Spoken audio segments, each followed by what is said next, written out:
So often when people talk about the benefits of living a soft life, what they're really talking about is spending money. It's getting lots of velvety drapes for your sofa and investing in soft fairy lights around the room to make your evenings twinkle. But what do you do if you don't have the money to redecorate your home in a very soft way? Today I'm talking about ways to live a soft life on a budget.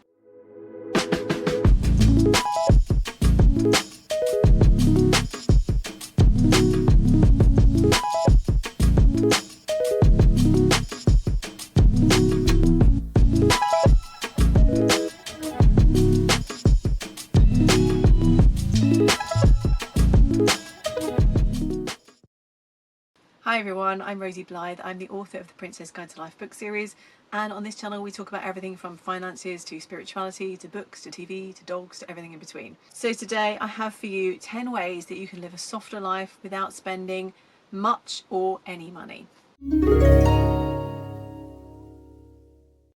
So my first tip is to do with beauty treatments, because when people say soft life to me, I think massages, I think getting my nails done, I think things that make me feel pampered, and all of those things add up. And if you're short of money, sometimes those little luxuries that you don't need but you want are the first thing to go, because obviously if it's between spending money on food or spending money on getting a haircut, you're probably going to pick the food, right? And everyone has different ideas of what constitutes pampering. Like for me, going to the hairdresser is no big deal. I'd much rather cut my hair myself and then go get a massage. But if you do have a little bit of money to spend on beauty treatments, a really good way to do it is to go to people who are training. So for instance, near me, there's a college where they teach beauty treatments. And so people are training to thread eyebrows and to give Indian head massages and to give pedicures and all that kind of stuff.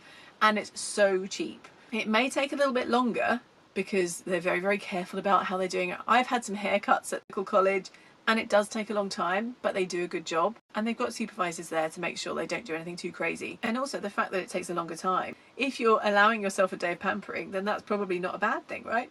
And there's such a wide array of treatments, especially for things that are really costly, like electrolysis. Go to your local college, it will cost you a fraction of the price.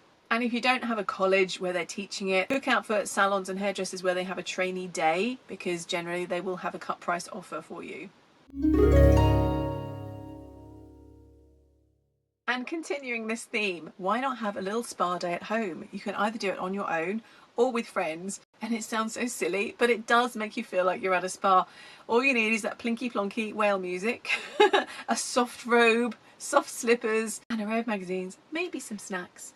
And you will have such a lovely day of pampering, whether it's by yourself or with friends. And you can give yourself the full works, you know, body scrub, moisturizer, everything scented beautifully. If you're with your friends, you can take turns doing each other favors, because no matter how nice it feels to have like a really lovely warm washcloth on your face, it somehow feels so much nicer when someone else does it to you and gives you that little facial massage. It just feels so relaxing. So if you've got some buddies around, you can take turns giving each other shoulder massages, scalp massages, doing each other's nails, and it's just so much fun, and it really does feel like a spa day. And getting your nails done has become such a huge industry. I don't even know if does anyone still buy nail polishes? I do, but even I will get the gel nail polishes, because I don't know about you, if I use the ordinary ones, it's chipped off within a day. I don't know what I do with my hands. So invest in some really good gel nail polishes, and that manicure will last. It may not be as good as the one that you get in the salon with the UV lamp, but if your nails don't last as long, it just gives you an excuse to change up the design, doesn't it? I think I mentioned in the Princess Guide to Life how much I love going out for coffee, because it's such a ridiculous luxury.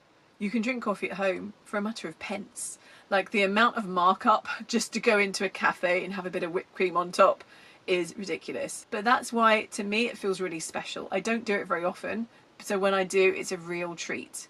But you can have that treat at home.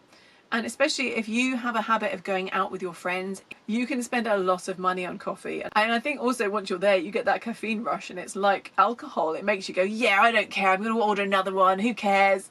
I'm going to order a cake. So it's a really good idea to find a better budget way to do this. So why not have some coffee dates with your friends at your home? Because, you know, you can make coffee extra special with the whipped cream and the chocolate sprinkles on top and the flavoured syrups. Invest in a few of those. I remember Starbucks at one point introduced a hot chocolate with mint, and I was going through this particularly stressful time in my life and I just found it so soothing. So I actually ordered some mint syrup from Amazon. I couldn't find it in the shops, but now if I make a hot chocolate at home, I always add the mint syrup, and it's just so, it just feels a little bit extra special. And you can take turns with your friends, so it's not always one person hosting it. And I think also walking into the office in the morning with your coffee cup is kind of a status symbol, isn't it? It's like, yeah, just grabbed coffee on the way in with my fast-paced life. And if you just make it at home, carry it in your travel cup, which is also very trendy, that will save you so much money. I think it just helps make you feel like you're having that little treat every day and that little caffeine boost to get you going in the morning. And I think also at home, have your favourite mug. Like, I don't think I have any mugs that I don't like. I think they're all my favourites in a way, but you just have different mugs for different moods. And don't underestimate the difference that a really nice mug can make to your mood. I think sometimes when we think about living a soft life, we just think about like lolling around at home, rotting in our beds. It's quite a gross way to put it, isn't it? But we all have those times. But I think it's really important to make time to see the friends that are important to you. Because I don't know about you, but I find sometimes if I'm really busy, if I'm like, oh, I need to just lock in, I just need to get stuff done, I don't have time for distractions, I will end up seeing people that aren't necessarily like my highest priority of people to see, but it's like, oh, this person's throwing a birthday party, so I kind of have to go to that. This person is traveling to my area on this day, so if I want to see them, I have to see them then. And then you end up not actually seeing the people that you really, really want to see, because every time you think about calling them, you're like, oh no, I just need to do this other thing, and I just need to finish this project, or whatever it is that you're doing, and you end up never seeing the people that you want to see the most. So my kind of self-care for a soft life is to actually push yourself a little bit to actually make the plans with the people that you want to see the most. Because you'll do it and you'll be like, why did I wait so long to see this person? I feel so good after seeing them. It really feels great to have talked about everything that's going on in my life and put the world to rights. I really need to make the effort to see this person more often, and you will thank yourself for doing it. I think it's really important to make time for the most precious people in your life, because if you're always swinging from I need to be super productive to I need to rot in bed for a few weeks to recover, you're never actually going to get to do the things that make you feel good. And speaking of socialising, sometimes we might find ourselves saying no because we can't afford it. We can't afford to go out drinking every night. We can't afford to go to tea at the Ritz. Something that I think is really nice, which is kind of a continuation of the making the nice coffee at home for your friends, is instead of spending money on one of these fancy hotels that do afternoon tea, or a fancy restaurant or a fancy cafe, why not replicate that experience at home? Little sandwiches with their crust cut off, put on like a 3-tier plate, little pretty teapots and teacups with saucers, and a nice tablecloth, and maybe some flowers, and maybe some little cakes, maybe little fairy cakes. Oh, that's what we call cupcakes in the UK, by the way. We call them cupcakes now because we've all become Americanized, but originally in Britain we used to call them fairy cakes, which I think is super cute because it's obviously like they're tiny cakes, they're for fairies. That will make it as Instagram worthy as any cafe that your friends can find, and it will cost you so much less. And it will be a really fun afternoon for you and your friends to spend together, and you can take turns in hosting it. And it could get competitive, but that's a good thing, because if you're just all striving for excellence and try and outdo each other's delicious cake making, I would sign up for that. I think it's really important to just give yourself time off from everything. So I'm self-employed, so I don't have like set days to work, and I don't have set holidays either. So that means that I end up kind of working a little bit most days. So like when I get up in the morning, I walk the dog, come back for breakfast, and then after breakfast it's like I might read a bit while I'm eating, but then after breakfast it's like, right, okay, what now? So even if it's not a work thing, it will be like what's next on my to-do list, life admin, boat maintenance, do I need to deep clean the bathroom and all that kind of stuff. And a few weekends ago, it was a Saturday morning, and I just thought, you know what? I think I'm just going to stay in bed. I think I'm just going to read a book. I made a pot of tea, I had some chocolate, and it was just the best Saturday ever. And I thought, I need to do this more often, because it's kind of crazy to always be like, what am I doing? I need to be productive. And I saw a quote the other day, I think it was Ty Lopez. He said, you know, go at it for 6 days a week, but on the 7th day, have a rest from everything that you're working on. And I was like, it's so simple. It's in the Bible, you know, work for 6 days and rest on the 7th. But I think so many of us, we get really like obsessed with hustle culture.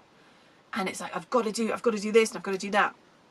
And even when I read that, like, oh, you've got to give yourself a day off, I was like, but I can't. I literally thought, I can't, because I've got so much to do. I've got work, I've got life admin, I've got things like, I've got a bunch of junk that I need to either put on eBay or do a car boot sale.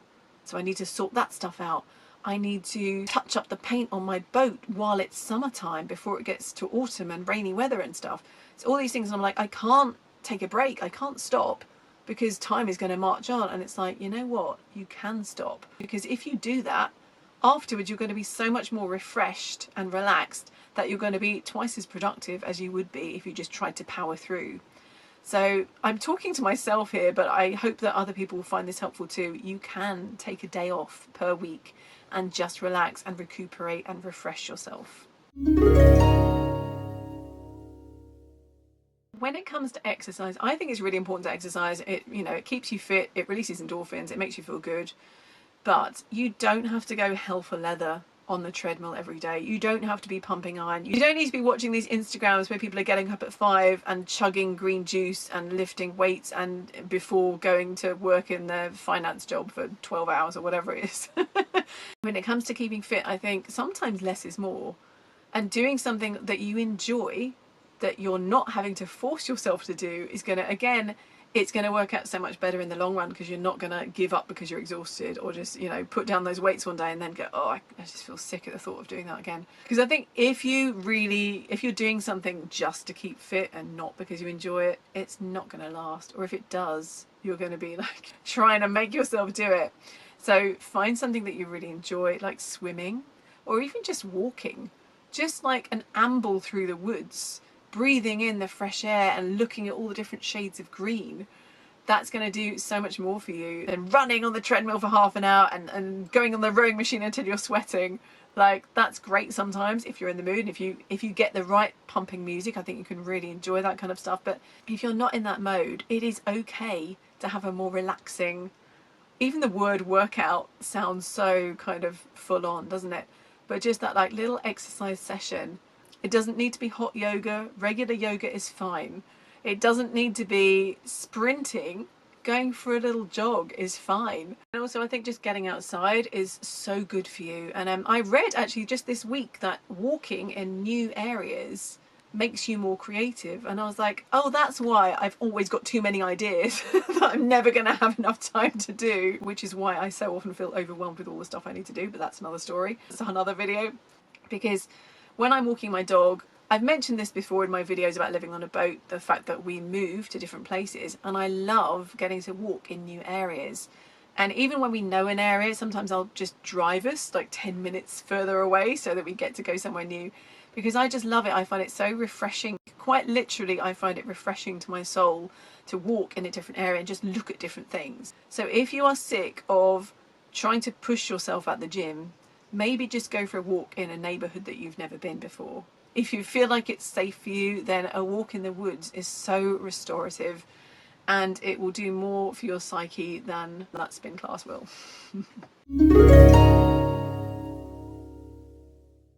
I want to talk about free days out, because this is such cliched advice. I feel so cringe saying it. But you know, in magazines, they're always like, oh, look in your local paper and see what there is in your neighborhood. There might be free things. But it's true, there really are. Like, you may find that there's like some art gallery that you didn't even know was there, because sometimes they're just like down residential streets. And you can just like have a potter around and look at interesting things. And I think that's really refreshing to your mind, to just kind of take your mind off whatever it is that you think about all week at work or whatever you're doing, and just focus on something new. I think that's really restorative. And free days out. So in the UK, most museums and art galleries are free entry. And then they might have like an exhibition that you have to pay to get into. I think that's how they make their money. But I think in most countries, if the museums and art galleries aren't free, they generally will have a free or a cheap day. So if you know which day that is, you can go and just have an amble around. and it feels like you're having a really big day out. You know, you might have to pay for travel to get there. For me, for instance, if I wanted to go to London, I could spend a day just looking at stuff and not spending any money, especially if you take a packed lunch, which I know is kind of cringe, but I think a lot of people end up spending money on like coffees and lunches out. You can just take stuff or buy a sandwich in a corner shop rather than a restaurant. So there are ways to cut the budget down. If you spend the day ambling around a museum or an art gallery, you feel like you've had a really big day. And I think it's something to do with just like taking in so much new information, but also it just feels like an event. And I guess it's one of those things that you sort of do more when you're a child, or if you have kids and you're taking them, but you can forget to do it just as an adult. And I think it's just a really fun day out that doesn't cost anything or costs very little. I think meditation is one of those things that can become competitive and can almost become like one of those things that we put on our to-do list that we're like, oh, I feel really bad, I haven't done it today. Oh no, I missed another day of meditation. And it can be like, oh, I need to do, you know, I need to get really deep. I need to chant for half an hour a day. And it can just become like another thing that you're not managing to do every day that makes you feel crap. It used to feel like that for me, and then it kind of switched. It was almost like I went through this phase of making myself do meditation. It was for like Lent. I think I was like, right, I'm going to meditate 15 minutes a day, which doesn't sound like a lot, but it was like, oh, I'm going to do my meditation now. But it, over time it did change, because it was almost like, oh, I've got to spend 15 minutes thinking about nothing. And it kind of switched to, here's my 15 minutes where I get to think about nothing. So I think just thinking of it more as a relaxation thing for you rather than a thing that you have to do makes all the difference. And some people might find it quite challenging to do meditation in silence.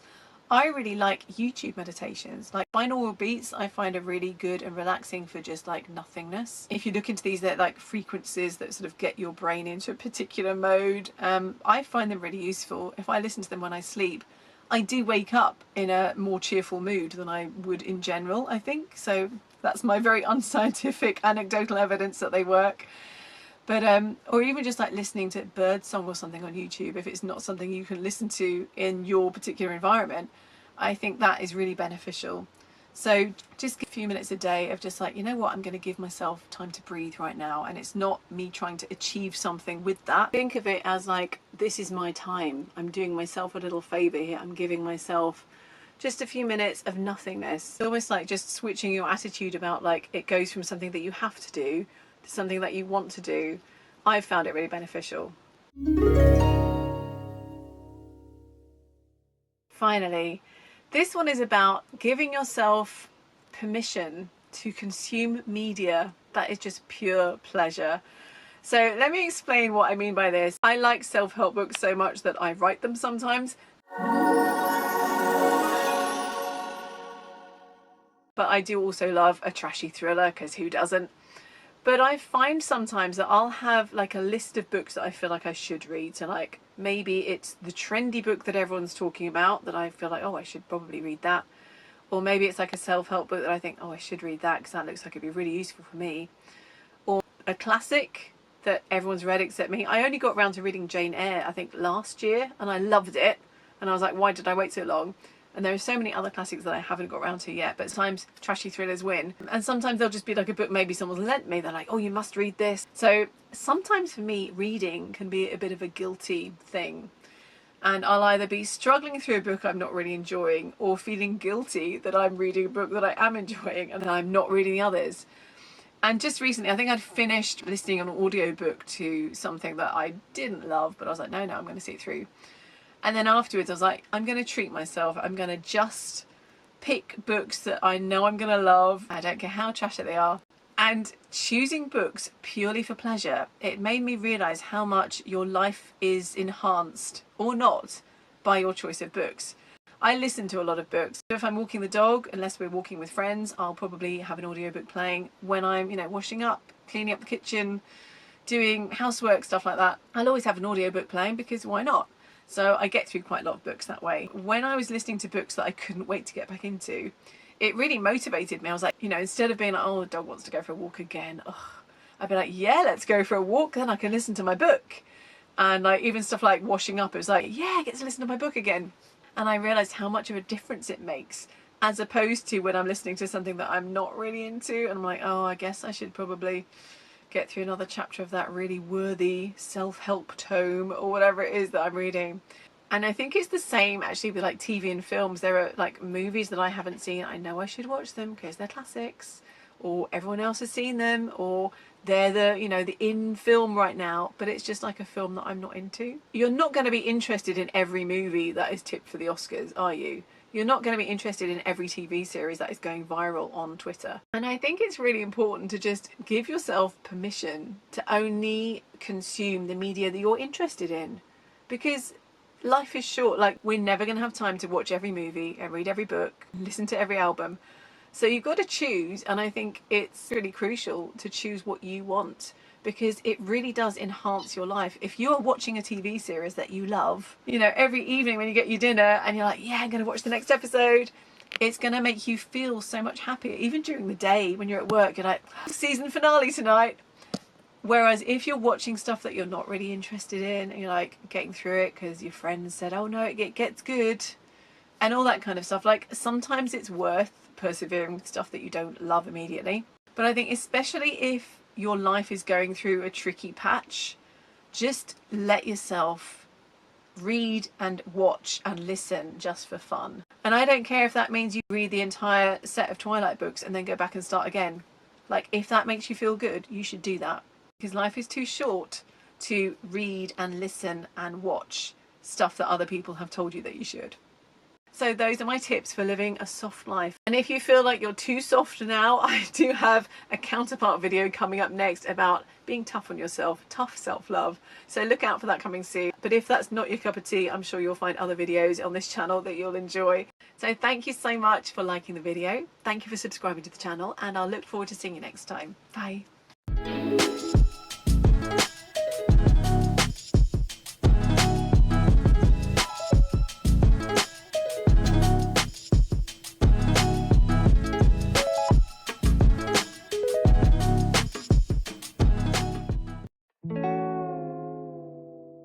Each other, shoulder massages, scalp massages, doing each other's nails, doing each other's